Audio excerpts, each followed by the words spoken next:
It's a great pleasure to be joined on this show by Nicole Ariana. She is a pop R&B musician from Nova Scotia. How are you today, Nicole? Thank you for joining us. I'm great. Thank you for having me. Right, so tell us about the weather where you are in Nova Scotia. So today, people have been joking that it's turning into fall already, and I'm very much not ready for that. Today it's really nice. It's sunny and warm. I just took my dog out um, for a quick little walk, and it's really nice today. It's like not too hot, not too cold. The sun is shining. It's great. Nova Scotia is very up and down weather. You never know what you're going to get, so it's Okay, really nice today. glad Yeah. to hear it. So, how has your summer been so far? Summer has been good. I played a couple of festivals. Um, I played a show in Toronto, North by Northeast Festival. I played back in the spring and May. I did East Coast Music Week here in Halifax. Um, I played Halifax Jazz Festival, which was great. That was my first time, and I that's an amazing festival. I was very happy to be part of that. And I performed at a festival in Fredericton, New Brunswick, the province next to us, called Sweltering Songs, and that was a blast as well. So it's Mhm. been good. And since then, a few weeks ago, I've just been kind of taking time to see family and friends and enjoy the summer because our summers are very short here Mhm. in Nova Scotia. So it's kind of, I feel like September is like a new year, like you're used to going back to school or whatever. Like it's more of a new year for me than January. I feel like I'm going to kick into gear really hard in September and start working a lot more on music again. But right now I'm just taking a much needed break. So Mhm. it's been good. I see. Yeah, September would be the start of the school year for me too. And Yeah. I find that musicians like yourself tend to be quite busy in the summer, whereas for me, who's an academic, is our downtime. Hmm. Yeah, and I don't have the good fortune to know too many people who are musicians from Nova Scotia, but I wonder if Isabella Sampson is a name familiar to you.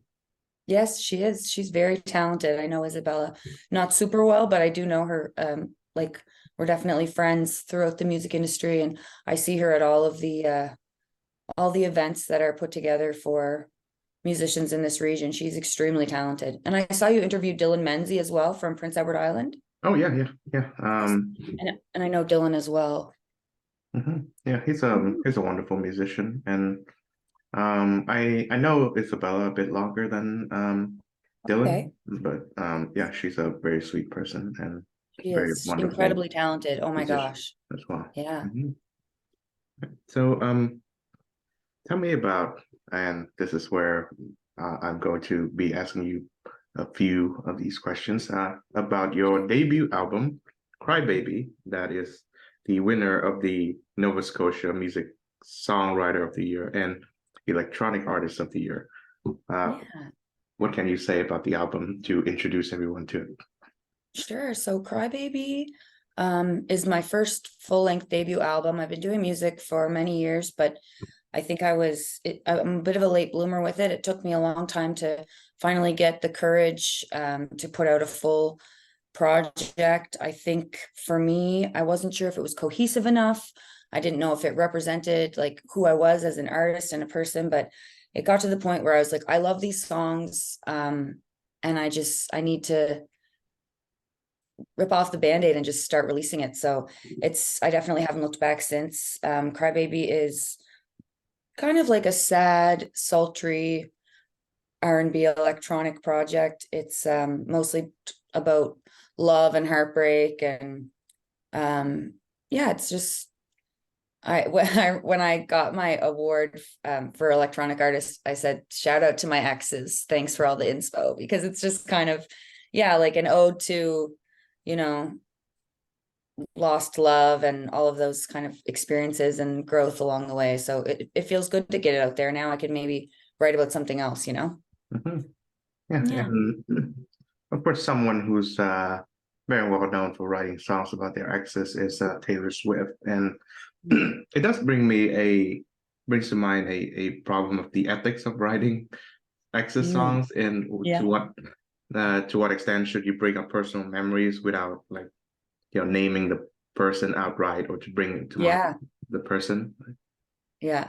It's something definitely that you need to consider. I think like when it comes to Taylor, she wrote a song, Dear John. I'm pretty sure it was about John Mayer. So she doesn't really hold back, but I think that maybe that's why she has her whole band of Swifties and people who love her. And I guess if people date her, they know that they're probably going to get a song and everyone will know it's about them, you know? So they might want to walk on eggshells a little bit, but I don't really throw people under the bus in the same way as much as I love her. And I think that's amazing that she can do that and does that. And she does it with grace, but definitely, yeah, it's something to consider. Like you don't want to, yeah, be too forthright with anyone's dirty laundry, of course. Yeah.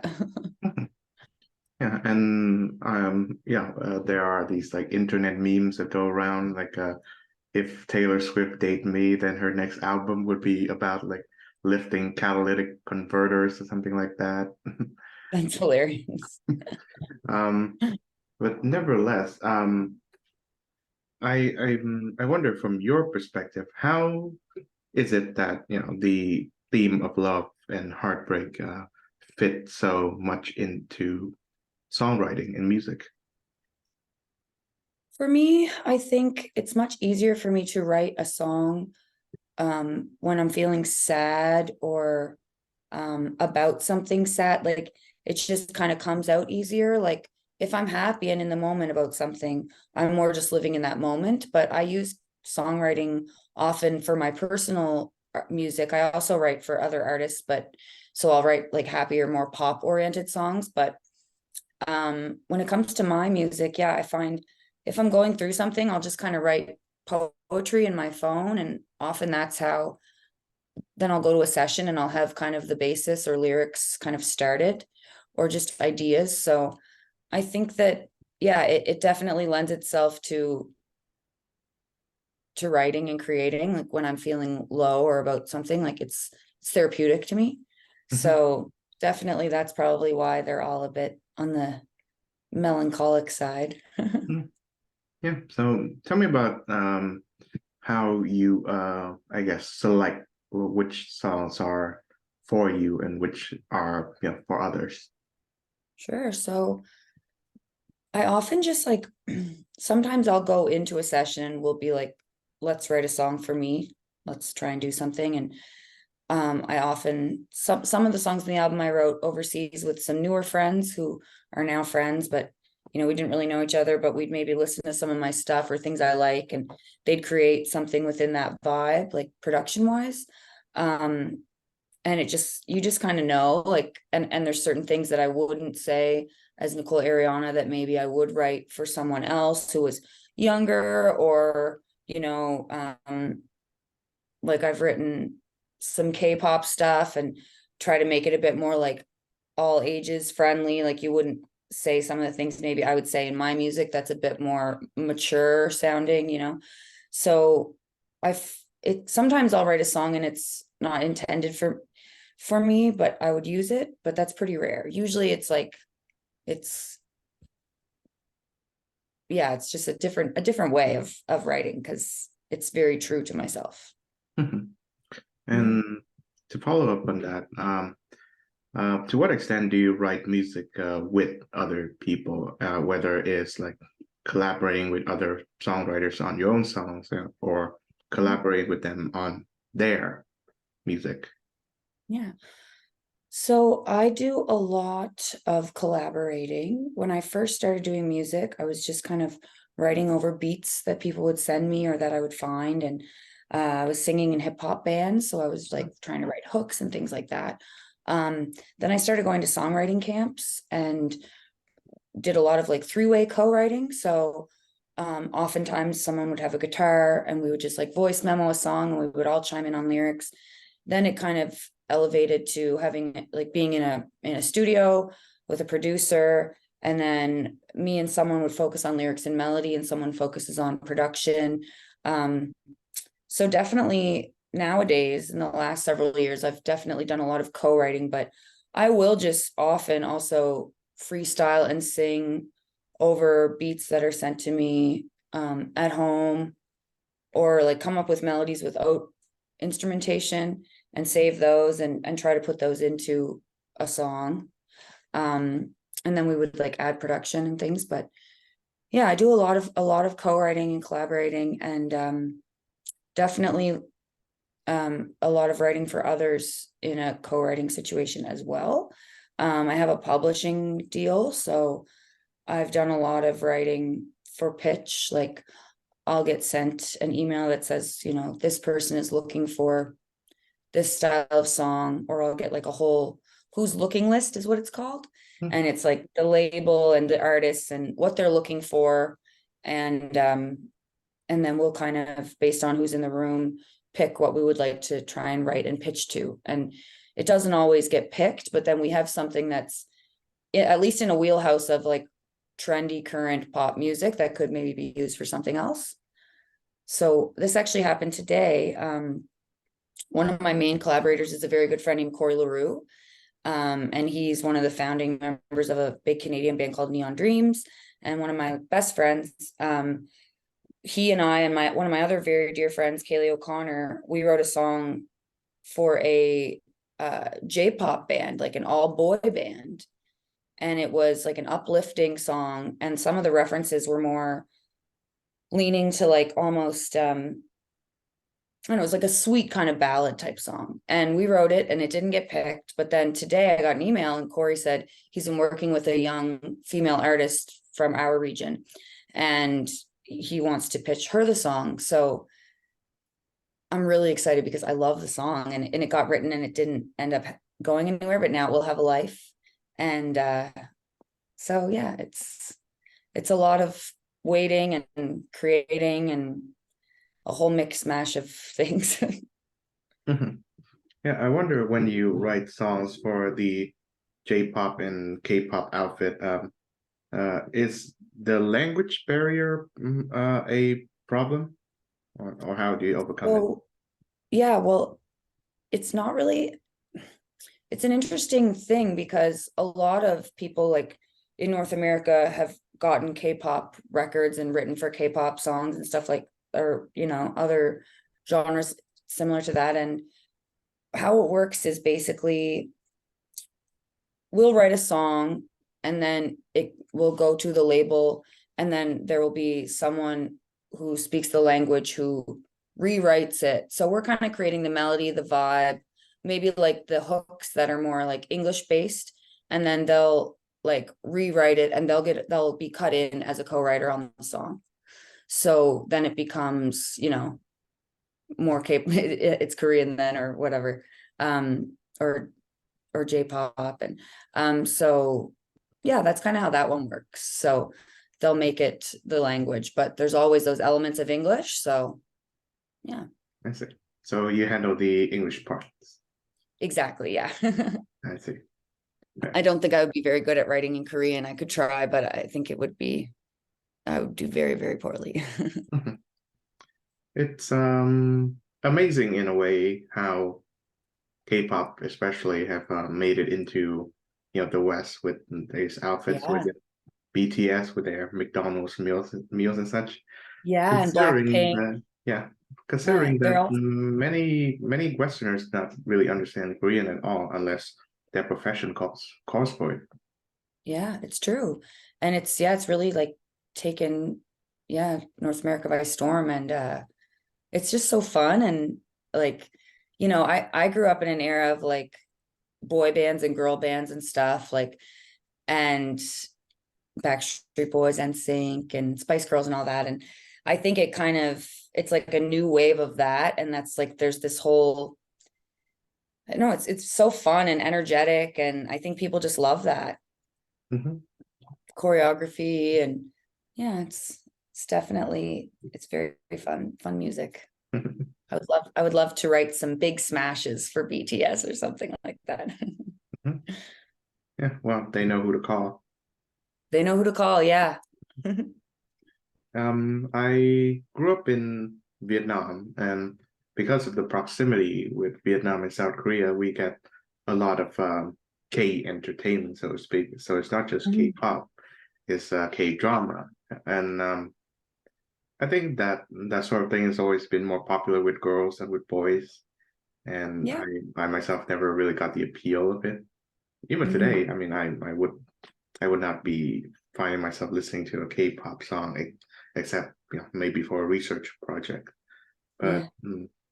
I don't find myself enjoying it. I find it to be too sanitized, which is Mm. why See that? Yeah.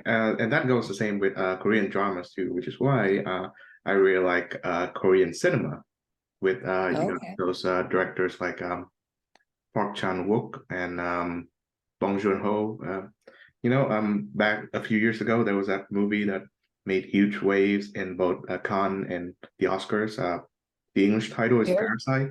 yeah, Parasite. I love that movie. Yeah, and it's wonderful in its like unique treatment of social issues in Korea. It And I really realized is. that ever since Old Boy became an international sensation, yeah, Hmm. Korean films, the kind of stuff that they show in cinema, uh, was quite unique, and many of them, at least the ones that I know, are quite gritty and Hmm. they deal with some like pretty hard hitting themes, and they provide a stark contrast to, I guess, the sanitized version of the K entertainment that become popular with the girls. Yeah, that's Like, really true. That's interesting. Hey, cool. it's like such stark contrast. Yeah. I Mhm. want to watch more Korean cinema because I really loved Parasite, and there's another movie I'm trying to think of that I really liked as well. Um, and then Squid Game was Mhm. also a Korean television series, right? Yes. And I loved Squid Game. Mhm. That's really Um, I think a few months ago I interviewed an expert on South Korean affairs because the show is you know it's not just music based, it's yeah. philosophy and politics based, and he was saying that in some ways Canada is kind of like the problems that you see in North America, Mm, but pushed to the max maybe. Like every problem that North America seems to experience, whether it is the disparity between the rich and the poor, or the hyper hyper accelerated technology, and the shrinking demographic of the population, and the certain divisions between the sexes and such. In Korea, they mm, have it in spades. mm. Oh, and of course, political corruption too. That is also in spades. So Yeah. Wow. it's very interesting, and of course in the K-pop world too. The music executives basically control the access lives, That and is a very like dark side of it. A lot of like I've heard of like many K-pop stars just even dying by suicide, which is so devastating because they're literally like just have no control, I feel, of their lives. Mhm. Yeah, which It's brings me to that show Squid Game, right? Where I mean I'm not a big fan of it, but I understand the intent and the sort of like the social issues that they're trying to critique in that. Mhm. I believe it was in the second or third episode where the competitors are, they basically vote to be released from the game. They Mhm. win, and therefore they Yep. release it to the real world. But they found the real world to be so miserable that they would opt to go back in that game where there's Yeah. an overwhelming chance that they would just die a gruesome death. It's crazy because yeah, they targeted all these people who really were at their wits' end and like really down on their luck, and they were just so desperate. And it is really a crazy, the whole idea of that show is wild, but it does really, yeah, it speaks to a lot of things. Mhm. I think I'm gonna just like type into Netflix tonight, Korean cinema, and find some new stuff because it's nice to watch things that actually are saying something. Mhm. I'm sure there's plenty. Korean entertainment is certainly making a big wave in the West, and there are Yeah. some parts that I can obviously do without, but there's some parts that I would welcome and embrace. Yeah, send me some recommendations. Of course. Love that. which it can be hard for the South Koreans because you have the neighbor who is like basically what they could have been had history changed course. Yeah. Yeah. It's such a, yeah, talk about stark contrast, like just, yeah.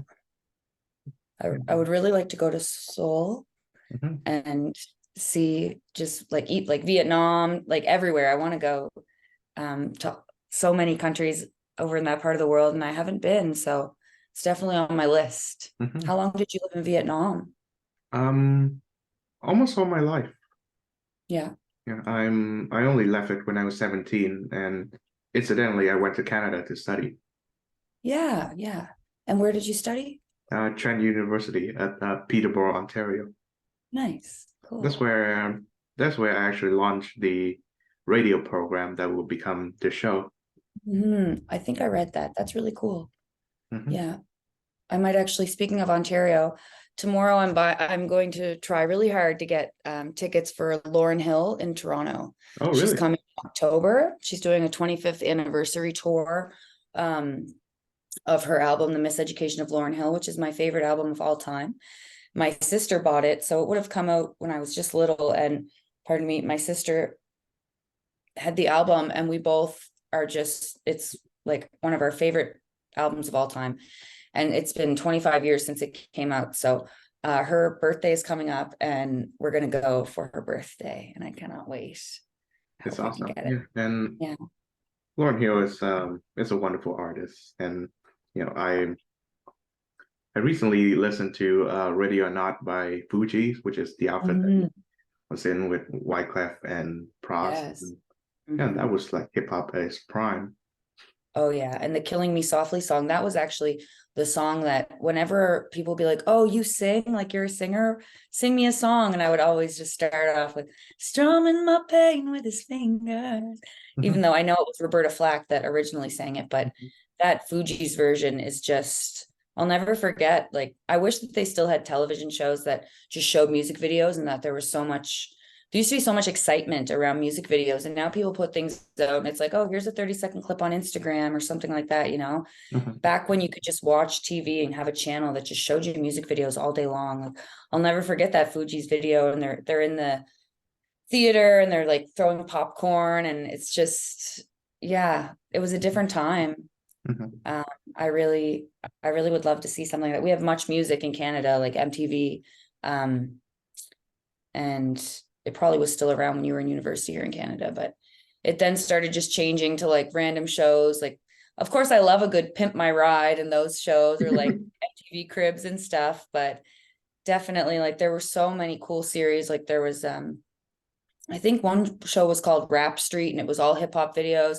There was French Kiss, which was all like francophone music. Mhm. Um, it was really cool. And I make videos now, and it's like, oh, check it out on YouTube. You know, it would be really cool to have it on a television show like that. But it's nice now that we have podcasts, and I can come and meet and chat with lovely people like you and talk about music. So Much appreciated. everything's always changing. Yeah, I should correct myself in saying that the Fugees album is called The Score, and Radio Oh Not is one of yes. the songs. And Ready or Not is this? Yeah, no, that's true. Yeah. um, Good catch. one of the very fascinating things about hip hop is their practice of sampling, and Mm, I think that's what drew me to it, and that is where like I started to pivot to like discovering music from other genres, and mm, it is cool. it's incredible how controversial it was because Mm. lawsuits would be filed against like was it the Oh yeah. Sugar Hill Gang because they Mm. were Just borrowing from taking Chic samples. Yeah. and Yeah, it's definitely complicated. Fuji's was there was this one song in that album that I couldn't remember where either Clef or Prost just sings out, "I wear my sunglasses at night" to recall the Corey Hart song, and it just came out of Mm. nowhere, and it really surprised me. That is funny. And he just sings it out. So I wonder, because that's like, it's not so much a sample as much as using the melody and lyrics. And I know there's so many there's specific companies and things in place to get like sample use approved and things like that. Or you would have to like give a credit to the owner of the original Mhm. work, but definitely in hip hop there's a lot of like chopped and screwed, like they'll take a sample and make it sound completely unrecognizable, and then that way it almost is its own new sound. It's really interesting. Like I actually did a, you know how you hear all these songs nowadays where they're bringing back songs from the 90s that are like, you know, like there's a song right now, Kim Petras and Nicki Minaj, called Alone, or like all the Barbie soundtrack, like how they're doing the I'm a Barbie girl, but it's like I'm bad like a Bobby, Ice Spice and that. Um, Basically, I did something like that where we tried to recreate an Ace of Base song. Mhm. Um, my two corridors I mentioned earlier, and we changed the lyrics, but we kept like it's a beautiful life, oh oh, that part. And we were hoping to, when we pitched it to a DJ, so these DJs put it out, and obviously we our publishers or people all negotiated it, and it was very fair, and we didn't like try to steal the music or the copyright by any means, but we had to reach out to the people who originally wrote the song and composed it. And in certain instances, yeah, like they would make you take it down if you didn't do that, or they would take all of the rights to it. So what happened with this one, and I'm still very happy that we did it because it's a great song and it's catchy, and we negotiated that we'll own part of the master of it. Mhm. But the publishing side, Ace of Base owns the whole publishing of ours. Like it's not really our song though, right? But we changed it. So it was like a, I don't know, interpolation sort of thing. But Mhm. it's really interesting how that works. And there's a lot of paperwork and things. And that's how it should be, because if I created something and someone was making money off of it and not giving me credit, then like that's my intellectual property. You know what I mean? Mhm. But it's definitely interesting how that happens in hip hop. Mhm. So many songs have come back around. Like last night I went to karaoke with some friends, and we were trying to think of, one of them wanted to rap and the other one wanted to sing a hook. And I said, you should do Ghetto Superstar. Like, Mhm. Yeah, that pop and song. Yeah. yeah, and that's the Dolly Parton and Kenny Rogers song. Islands in the sun, that is what we are. So it's so interesting. Mhm. But they definitely, you know, when you're that famous, you have a lot of lawyers and people to negotiate contracts. And if you're Mhm. going to make the song more famous, the previous song, or make the original writer more money, they probably would give you a little bit of it, you know, because you're helping build. So yeah, it's really interesting. Mhm. I'm sure you're quite familiar with Drake. Well, one, because Yeah, he's definitely. currently the biggest hip hop star right now, and two, your music is featured in his OVO, October's very own station, Yeah. from time to time. Yeah, his OVO Sound Radio. So Mhm. that was really cool. I was on the first ever OVO radio show, and then I think like two other ones. One was earlier, like the 8th, and the other one was later on. But I met a friend, a very good friend who lives in Austin, Texas, named Eric Dingus, and he's a very talented producer, and he had worked with Drake and was kind of like in his house and like, you know, team thing. And he had produced on a song on If You're Reading This, It's Too Late. Yeah. And then they asked him to come and be a featured person, like do a mix on the first OVO radio. So his mix started with a song that he and I had done, because I went down to Austin, Texas twice, and I like slept on his couch for 2 separate months. Mhm. And we made some music. So that was really cool. It's a song called Reanimated Self. And Eric Dingus is definitely, his music is really beautiful. And I would recommend checking it out. It's like really, really nice. He's a creative genius for sure. And then two other times, yeah, just songs that we made where it's just kind of like my vocals. It's like an ambient, just trip hoppy, good time. Mhm. Funny thing about Drake is that nowadays I don't really, I'm not that much interested in his music, but first half of the 2010s, I mean, his music was still greatest. I mean, he set Yeah, standards for. I used to know every single word. Yeah, Mhm. Yeah, but I'm not so well versed these days. mhm. Yeah, he set Yeah. the standard for hip hop and R&B and other like alternative music that to come. Yeah, definitely. And like introduced us to people like The Weeknd. Party Next Door is one of my favorite artists from Scarborough. Um, Definitely like opened a lot of like did a lot for Canadian hip hop Mhm. for sure, put us on the map more globally. There's so many Canadian like super famous artists. It's like some of the biggest artists in the world. So we have Justin Bieber, The Weeknd, Drake, like even just those, it's pretty wild Mhm. that they're all from Ontario too.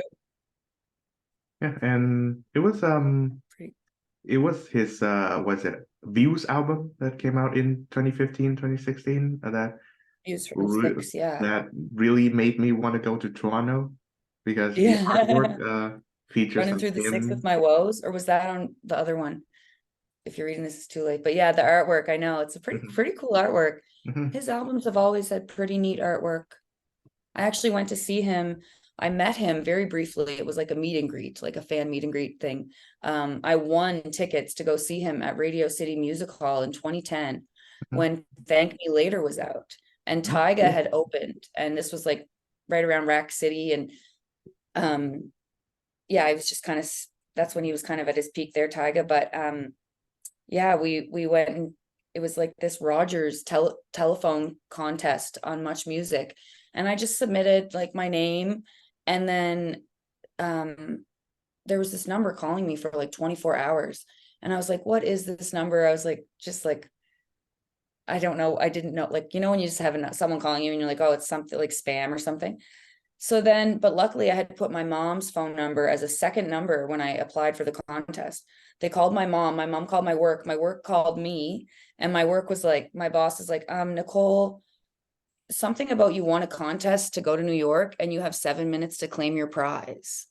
So Mhm. I hung up, picked up the phone, called the number right back, and I was like, hi, I won a prize. And then and then they said you had 1 minute before we were gonna pass it off to someone else. So then Wow. my best friend and I got to go stay in Manhattan for 3 days for free, meet Drake. It Mhm. was crazy. That's awesome. So, yeah. Just an But aside, that was Tyga is I think is one third Vietnamese. oh, is he? Yeah. Cool. I think his full name is Michael Ray Nguyen Stevenson. So Nguyen is the Oh, common Vietnamese cool. last name. Okay, nice. I didn't know that. Mhm.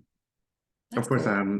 I don't really care much of his music either. I think I listened to his album Was It Careless World in 2012, and I don't think it made too much of an impression on me, but Yeah, I just it's good remember music. Rack City. That was like his big debut hit.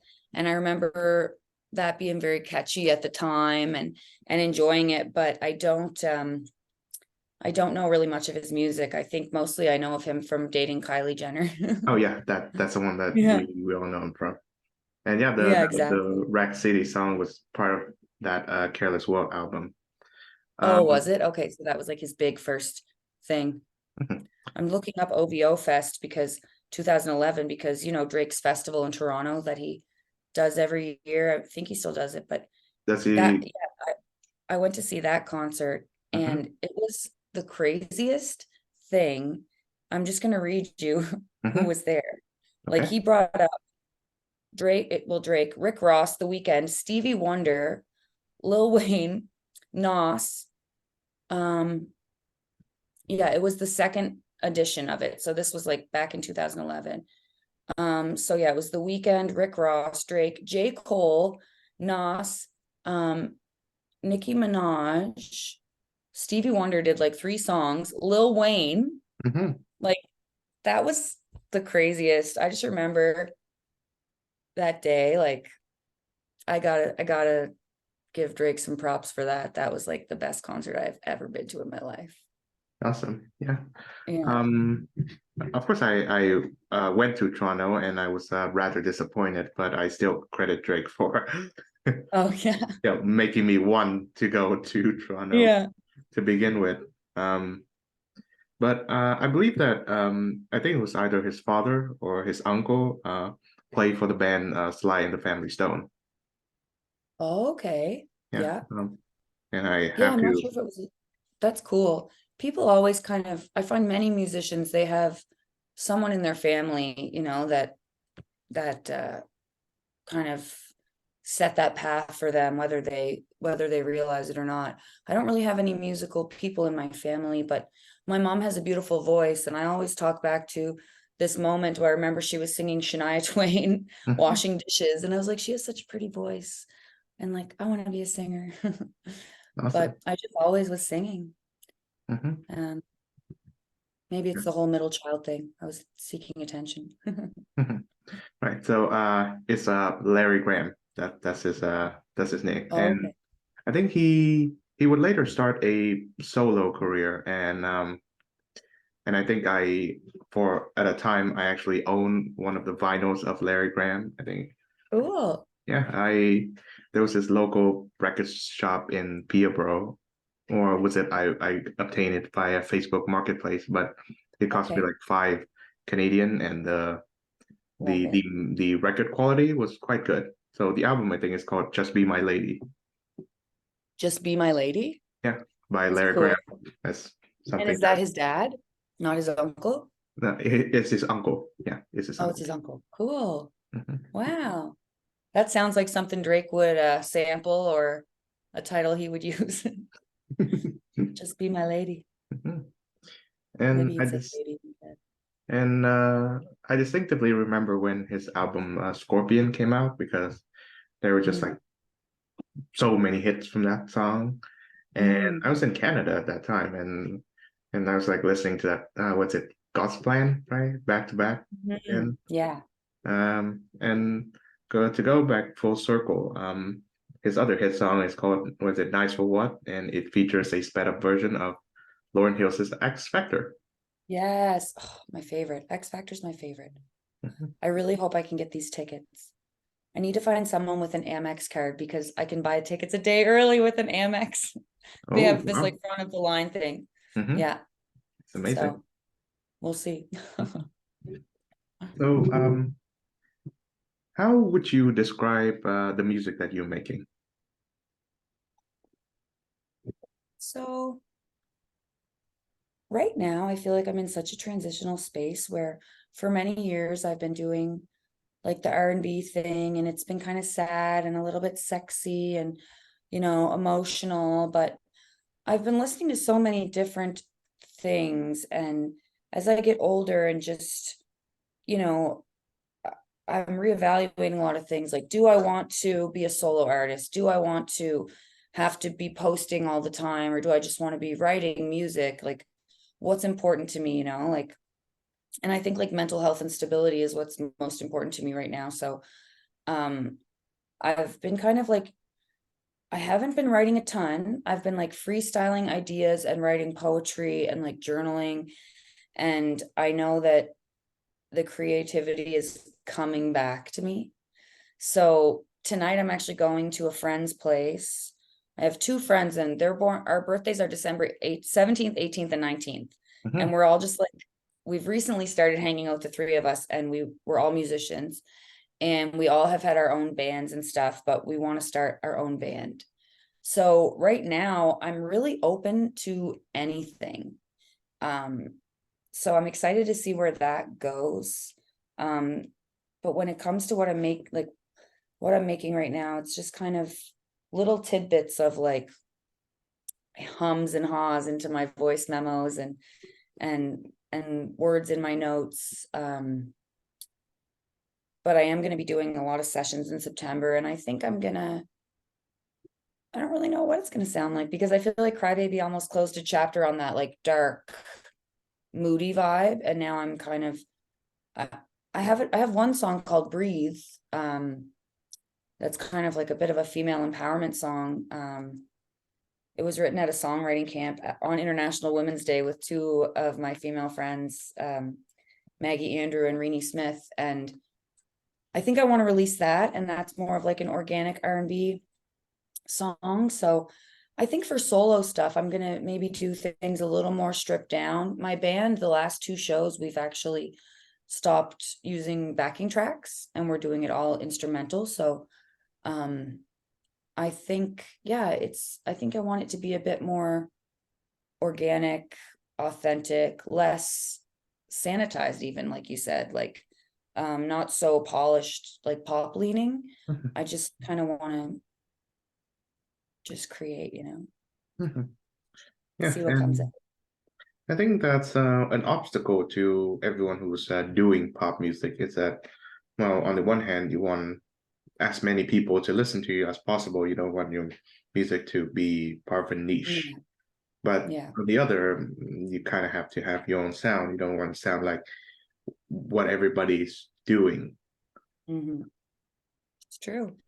Yeah, it's a tricky thing. Like, because you all hear a song and it's so weird, but like so cool and enticing. And that's kind of what I want, is like to make something that's not predictable. Like you don't want it to be predictable, but you want people to love it. I don't know. It's definitely interesting. I'm really excited to see what we come up with tonight. We've been floating around band names and everything. Like I don't really know what's gonna happen, but I'm uh I'm excited to see. Mhm. I'll keep you updated Of course. on what And it's going to sound like, because I have no clue at this time, but it will be very cool. My friend Emily Sorry, she's really amazing. Her band is based in PEI, but she lives here in Halifax. It's called Sorry, Sorrey, and mhm. so she plays like every instrument and sings and writes and has a indie rock pop band. And then my friend Noah York, he plays a bunch of instruments and he has synths and he's toured in a lot of bands, and it's going to be really cool to see, because I'm definitely like the more pop person and the more R&B person in this trio. Um, but I do love writing like any genre, so it's going to be a cool challenge for all of us, I think, to like meld together our sounds. I Mhm. would love the idea of having a band. Like I have a band that plays with me, and they're my dear friends, but it's my songs and my music, so it is still kind of like a one-man show, and I have to do all the work behind it. And it would be, I just would love to have a band where we're all as passionate and invested, and we're all creating it together. I think that's something I would really like to try. Mhm. Yes, Mhm. and I think it was around the same first decade of no, first part of the 2010s that I started to ask myself, like, why do all the top 40 hits sound the same, right? And that's an era of Katy Perry and of course Mhm. Taylor Swift, and this new girl Ariana Grande was popping up, Mhm. Yeah, and I found out that some of those biggest songs that became like chart topping hits yeah. were either written or co-written by the same guy, Max Martin from Sweden. Max Martin. Yeah. Oh yeah, and I respect the guy in that he's been able to craft so Yeah. many great hits, but on the other hand, he seemed to have perfected such a formula for making hit songs Mhm. that all the songs sound like his creation or are Mhm. his creation. Yeah. And that's why all pop music sounds the same now. Yeah, the formulaic like style of writing is crazy. Like some people will be like, you need to start, if you start on this key and then you don't go up, you don't bring your, like sing the verse like in a lower key. So then when you get to the chorus, like there's so many little things that people, like tricks and like almost scientific techniques people will use to create a hit. And it's really interesting. I haven't really looked into it, but I've been in sessions where people have been like, let's do it this way, let's do this because this is what is will make it a hit. And I'll go along with it, of course, because I want to write a hit, but um it's definitely really interesting. I don't create in that way. I'm not very technical. Like I actually don't play an instrument. I struggled a lot in my theory, ear training and keyboards and all of that when I was in music school. I'm much more like lyrics, melodies, vibe, like just out here vibing. Yeah, and I think you mentioned the part that your next album is going to sound as little like your current previous album as possible, like Cry Baby. The next album will not sound like that, maybe even at all. And Yeah. I think I commend that because well, it's also a very tough challenge for an artist to to decide whether his or her next album is going to sound similar to or different from his Mhm. previous. And I think as a fan of creativity, I always prefer the latter. Right. Yeah. And I think the reason why I haven't heard like an AC/DC album in full Mhm. is because I know for a fact that every AC/DC album sounds the same.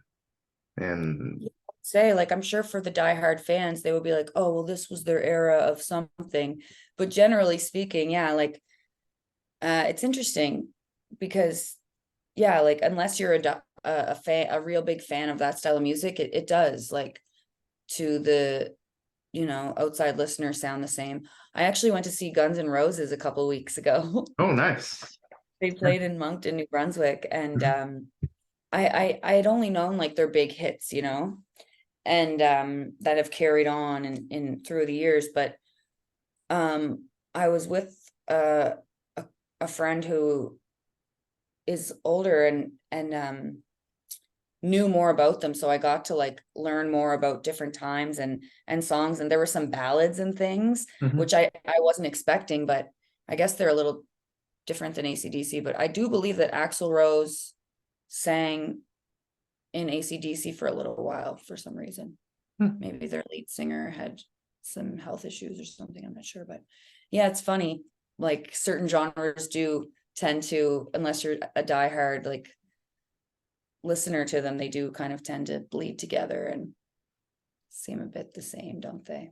Mhm. But now country's doing all kinds of things. We have rap verses, and we have like, but they still have their meat and potatoes, certain lyrics too and themes for sure. Mhm. Carrie Underwood opened for Guns N' Roses. It was amazing. Oh, and it was in just now in Canada. Yeah, like 3 weekends ago, I think, in Moncton, New Brunswick. Oh wow. Yeah, yeah. Yeah, So not too far from here. mhm. I believe I believe the Guns N' Roses either recently performed in Budapest or are coming to Budapest as of this recording. Yeah, they must be doing like a big tour. Mhm. And Axl Rose was pretty like his voice definitely has suffered over the years. Yeah. He wasn't able to project in the way that you would expect from listening to the recordings, but he he really did. He was moving around, like he's 61 years old, and he was just moving around on the stage and really energetic. So it's really cool, like to see that, because I don't feel like they have to go do that, like some people do get really rich and famous and somehow tragically lose their money and stuff like that, or struggle with and just throw it all away. But I feel like they're I don't really know, because sometimes people don't even own their music, like maybe you know their biggest selling album is owned by a label still or something. It's really crazy. I think independent music is kind of the way to go. Like as an artist, it's really scary to sign things away for a little bit of money, and then you lose ownership, or it's really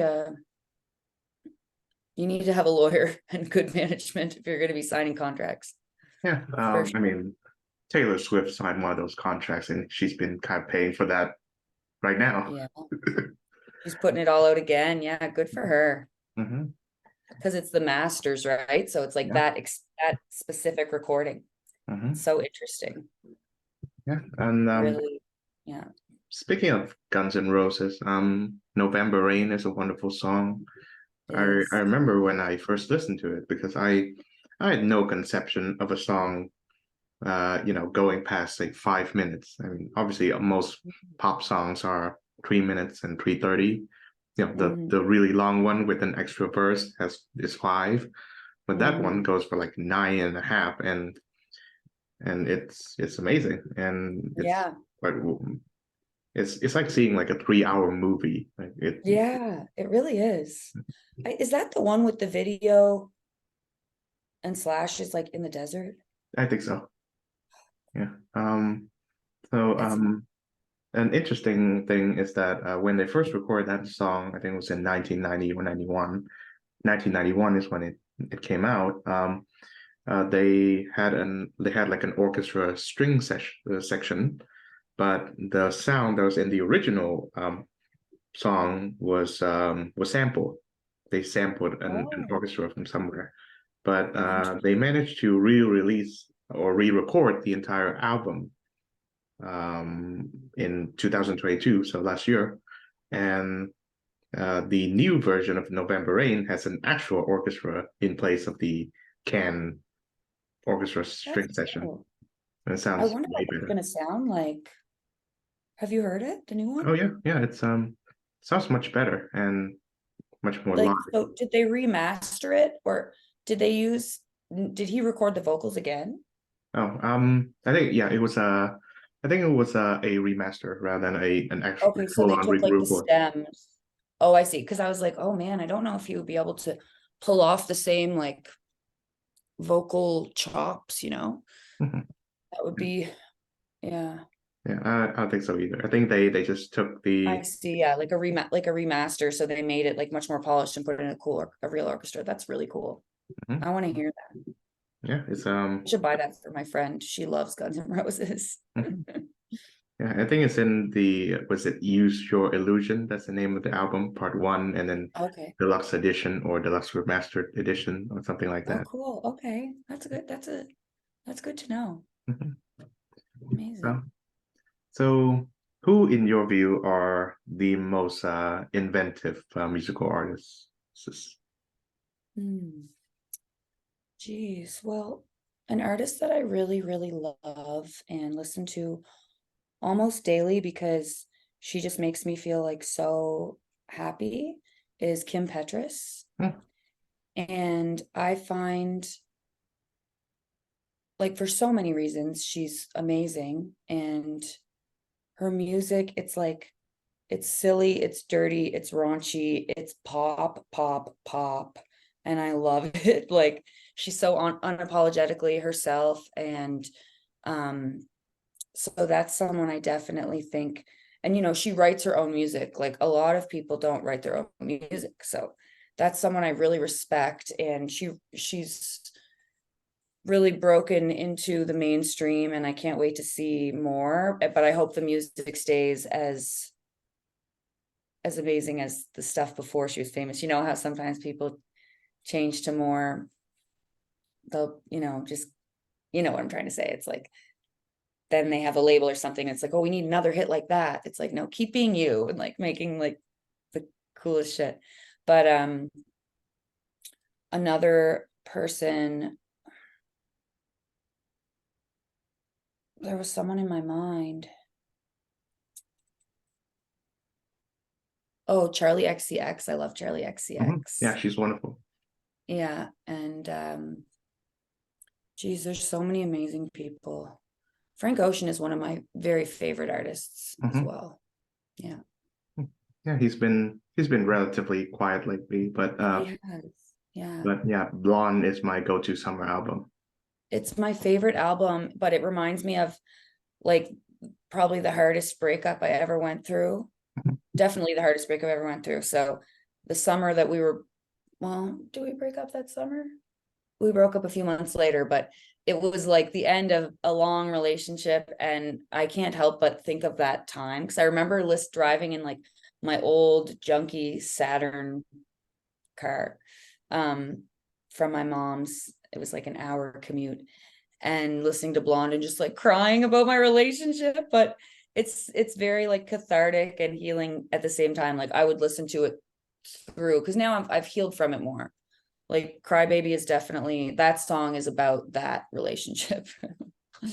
Mhm. um, but yeah, definitely like Blonde is just so amazing. And Channel Orange is great too, but Blonde is just like I can't imagine creating songs like so it's like the definition of creativity, like the warped sounds, the screeches, like it's like so beautiful, but also like there's like animalistic type parts in it, you know, and it's really cool. Mhm. I love it. Mhm. Yeah, there's one of his songs. It was at the tail end, right? It's White Ferrari, and that's like Mhm. the most breakup-y of the songs in that one. And Mhm. Yeah. it yeah. The one that's like keep a place for me. Self-control. Hmm. Me, me, my self-control. Oh, that's like, and I love Ivy, the first one. And I like when it's like, this is your mother, don't do drugs. So cute, so cool. I went to LA for a month to write with a good friend, Maya Davies. Well, I went to Sweden and played at a festival called Future Echoes, and I went to a songwriting camp in February. Was in Sweden for 10 days. It was amazing. Made a bunch of new friends. And then I went to LA and I wrote for a month with one person in Topanga Canyon, which is like where Joni Mitchell and like Neil Young and all kinds of people lived in the 70s. It's a very like hippie oriented place, not your typical LA. And we stayed in this Airbnb below these lovely older folks who were just like the sweetest. And they had this beautiful big backyard, and it's just like mountains everywhere. And we wrote, and there's a few songs like we listened to a lot of Blonde and thought about, like, I just wanted to make something with that like raw sensibility or just like emotion. So I do actually have a few of those songs that may also come out sometime, and they're definitely very different from Crybaby too. So Hmm. we'll see. So, a very interesting fact about the Blonde album is that, well, I cannot claim credit for this discovery, but I confirm it. Yeah, sure. So the album is exactly an hour in length, right? Mm. And the song, I think it was song number nine, Nights, where I in didn't the know it middle was of an the hour. song, That's cool. yeah, Sorry. yeah, in the middle of the song, there's a beat switch where the first half is like this like soaring like instrumentals, but then the second half is like mellower and lower. Um, Oh, yeah. so that beat switch not only marks the right middle of the song, it also marks the right middle of the album. It is the exact 30-minute mark. That is so cool. Yeah. If you find like a YouTube video that that features like the album in its entirety, if you go Yeah. to that like approximate 30-minute mark, then you find that the So song cool. I will do that. Definitely. That's yeah, it's so wonderful. cool. Check it out. Let me I know. will. Oh, anything Frank Ocean. I love his Moon River cover. Hmm. Moon Oh yeah. River. Oh, it's so good. I wanted to cover his cover at my Hmm. last show, but Hmm. instead I covered Criminal by Fiona Apple, which was really fun. Oh yeah, yeah, Do you know that yeah, song? Yeah. Oh, yeah. Fiona Apple is another like great, like very spunky artist. Like I love. so spunky and just did her own thing. Like I was watching a live performance, I think on SNL, of her singing Criminal. I'm like, oh, she was so cool. She is so cool. I think it was 20 years since Tidal came out, her album that had Criminal on it. My mother bought that album. We had so many good CDs growing up. Like that's why I love music. Just like the mix between my sister having like TLC and Tony Braxton and Dave Matthews and like random stuff. And then my mom playing like Carole King, Frank Sinatra, Ella Fitzgerald, like Vivaldi, and Fiona Apple. Like I'm so grateful for that because I don't know. And then Disney, I was jumping around pretending to be Simba and stuff. So that's kind of where it all met in the middle. But it's yeah, I'm so grateful that I grew up in a household that was there was always music playing. Mhm. Yeah. Yeah. I listened to her album Fiona Apple. I mean, Fetch the Bolt Cutters, which she released in Mm. 2020, Hmm. and it was such a strange experience because again, I didn't know what to expect. Yeah, I listened to a little bit because it came on. I was playing it at my work and I was like, oh, but I didn't I don't know if I listened. I wasn't really paying full attention, but I think I ended up changing it or something. But I did because I couldn't really listen and it was, not really the place or time. But yeah, what was it like? I guess the way I describe it is that because the album was made in 2020, it's everything is in lockdown. It sounds like she made the album using everything that she could in her kitchen to make sounds and make music. That I think Wow. that's how I would describe it. But I'm sure you receive a different Interesting. experience. But it was basically Okay. kind of a lockdown album, very DIY and Interesting. very Okay. strange. And And it's she's not definitely a strange one. It's mhm. cool. Yeah, it's not like polish, and I think it's intentionally that way. And Mm-hmm. um, it's kind of Interesting. tongue in cheek, and the lyrical content is actually very like serious and heart wrenching. And she Mm. makes it sound like it's the least serious thing ever. Mm. And So that's I the feel only like she's very intellectual, like so smart. Like she must be really, she probably put a lot of thought into that and did it very intentionally. It's really interesting. Like I'll definitely check it out. Even the title "Fetch the Bolt Cutters." It's kind of like, is that what it's called? Mhm. Fetch the Bolt Cutters. Yeah, It's like that's let me out of here, like 2020, like get me the heck out of this.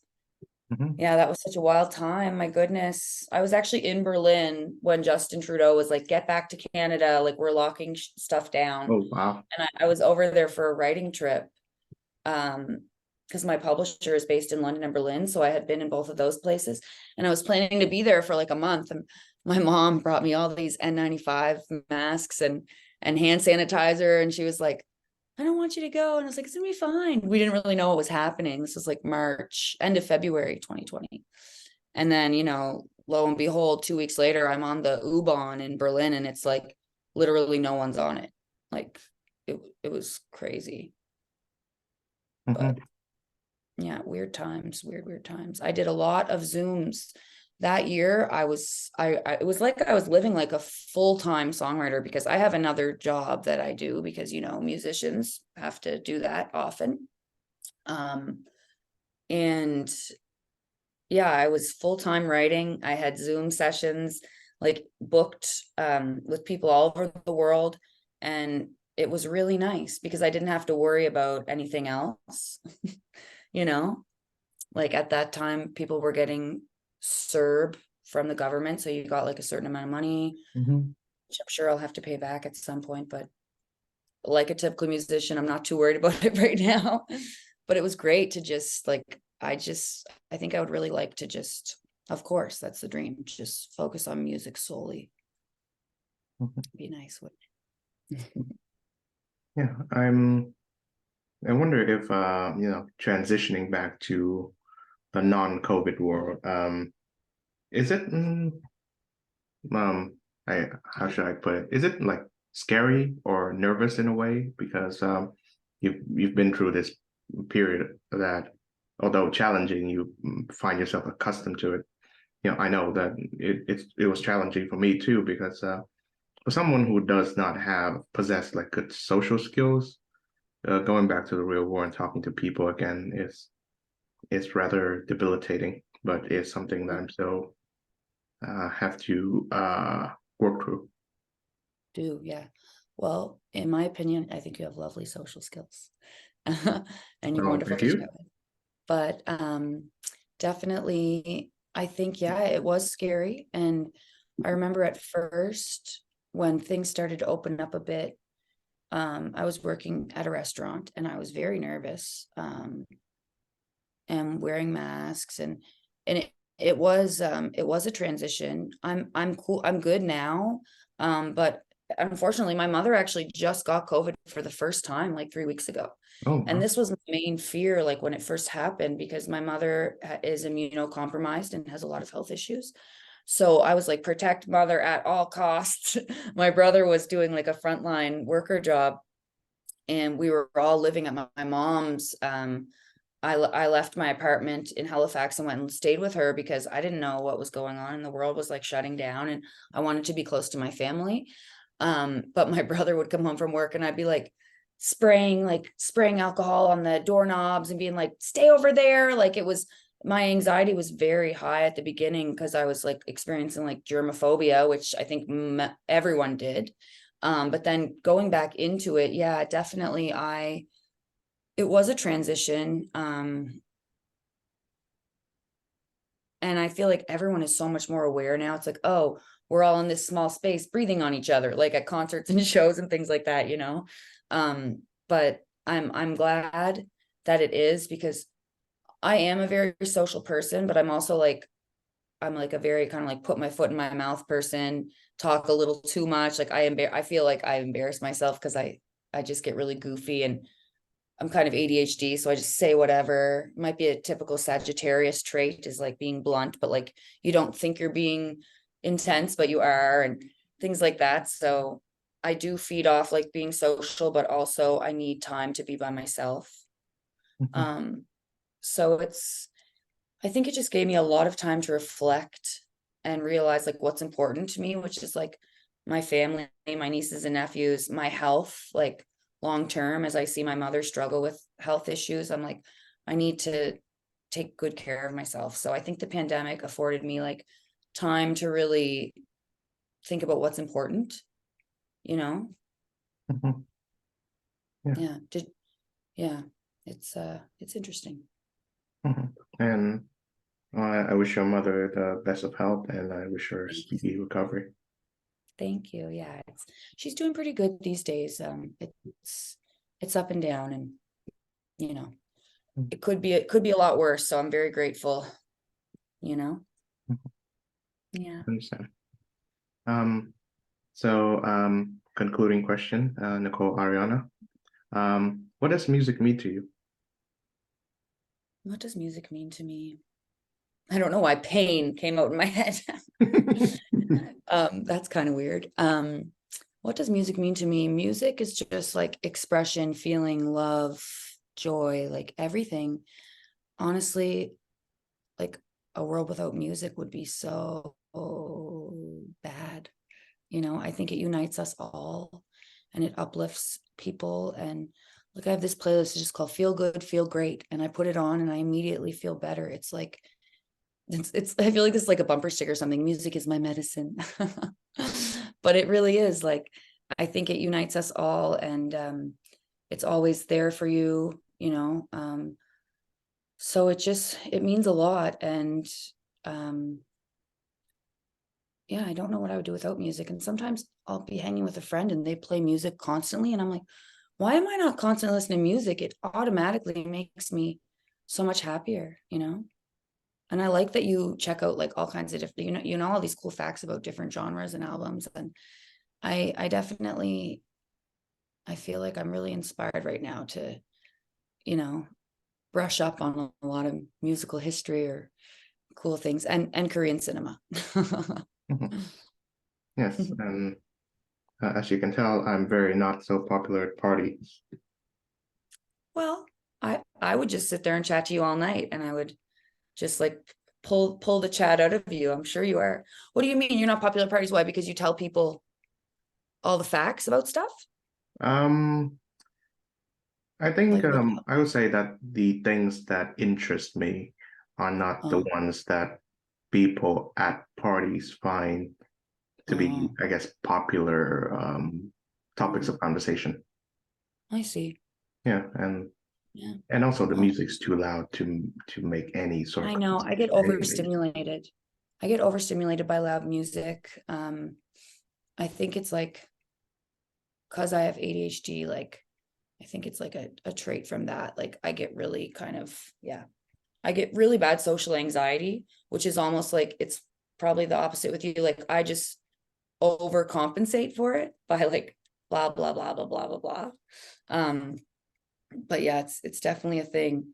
And my brother has really bad social anxiety too, and I find that he would feel similar to how you feel, like that he wants to talk about other concepts and things like that. But I think that's really cool because you know, you just need to be at a party with people who like the same stuff as you. And it's hard to find, you know, when you have unique interests, sometimes it's hard to find you know, your peeps, but they're around for sure. Yeah, like I would love to yourself. chat with you more about all of the fun music trivia and stuff like that. It's very cool. I'm really grateful for you having me on the podcast. Yes, and thank you. Thank you for being on the show. My And yeah, pleasure. I should say that I do try to overcome my social anxiety. And one thing that's really helpful for me is that it's know when to to clam up, so to speak, and to tell yourself that It's okay. I mean, nobody's really noticing if you are the quiet one, so to speak. They're all preoccupied with whatever they are preoccupied with. Yeah, everyone's just kind of thinking about themselves, I find, and not like not in a narcissistic way, but like because I have an anxiety disorder, and like I used to, before I started taking medication for it, I'd be like, everyone like hates me, they think I'm stupid. Why did I say that? Um, and I kind of have realized over time and like being on medication for my anxiety and stuff that um nobody's really thinking about me, like it's weird. They're just kind of in the moment. And like if people are like think, I don't know. It's definitely nice to not have the worry and the anxiety that I have had in the past, because I know how tricky and how hard it is. But the clam up thing, I should take a page out of your book and try to do that sometimes too, because Mhm. sometimes I feel like I'm just going too much, being too much. But Yeah. everybody has their things, I guess, that there's everyone's self-aware of themselves, more so than others. So Mhm. it's good to be aware and reflective, but yeah, Mhm. And also, I find that there's always an audience for the kind of act, so to speak, that I do, the same way that there's always an audience for the kind of stuff that you do. So yeah, it's exactly. it's better to find that audience and play to that audience rather than just you know uh Yeah, showing too much of yourself or overcompensating in front of total strangers, anyways. for sure. Yeah, no, I agree. Yeah, yeah, it's an interesting world. Like everyone's just doing their best. It's Mhm. pretty it's pretty interesting. This is really cool that you have this podcast. I really want to start a podcast. Yeah, let me know, and I'd love to be a guest, and I I can would love to have you bore on you it. with all kinds of music, film trivia that That I would be happen to amazing. go through in mine. I Okay, would love that. I'm very grateful, Nicole, Ariana, for you for being on this program. I can't wait to have Yeah, you on again when your music's out. yeah. Me too. Thank you.